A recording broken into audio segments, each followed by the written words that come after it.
Up in playing shape first. I have to agree with Dennis. I think one of the biggest threats to our community, to our quality of life, is overdevelopment. It leads to overcrowding in our schools, parking congestion, sanitation, transportation, water and sewage issues. It is one of the biggest things that we need to address. We need to make sure that developers are staying within the context of the zoning regulations in areas, and we also need to make sure that our area is more affordable for middle-class families by stopping the tax breaks that I discussed before, going to luxury housing developers, and start giving some tax cuts to people that live in this area.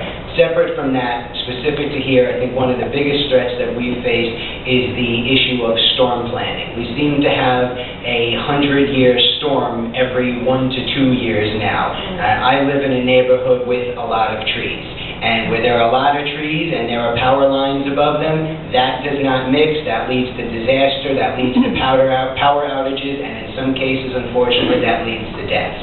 I think that in appropriate areas, we need to invest. The city needs to invest in a capital project to have power lines put underground.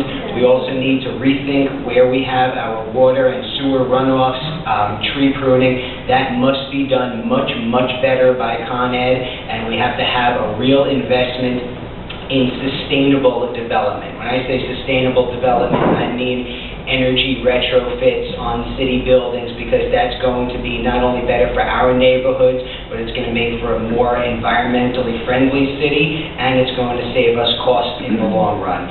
So both in our neighborhood and across the city, we have to do a much better job of preparing for the future starting now, and that's really the essence of what preservation and conservation is going to...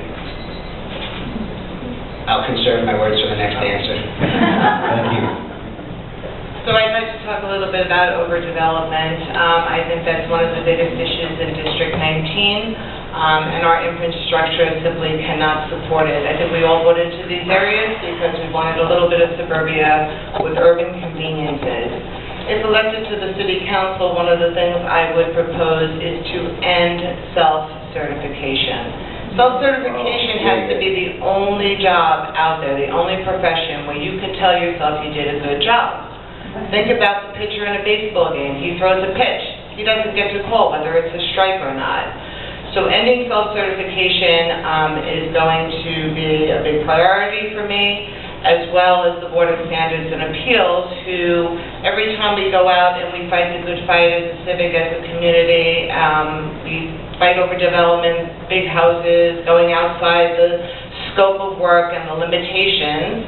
We all go out, we do a great job, we wait a couple of weeks, and guess what? We're overturned by the Board of Standards and Appeals.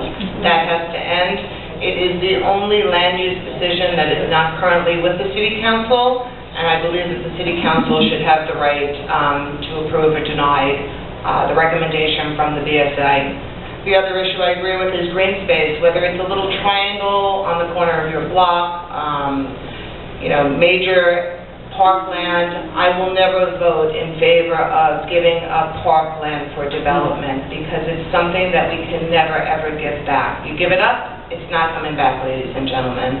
So whether it's caring for a little bit of a park like we did at Triangle South Park and taking it from being infested with drugs and prostitution and getting your community together to work on it, or whether it's Flushing Meadow Park or Flushing Airport. Flushing Airport was reclaimed by nature. Let's not give it back. Let's keep it with nature. It does need a little help, but I propose parkland for Flushing Airport as well. Thank you all very much.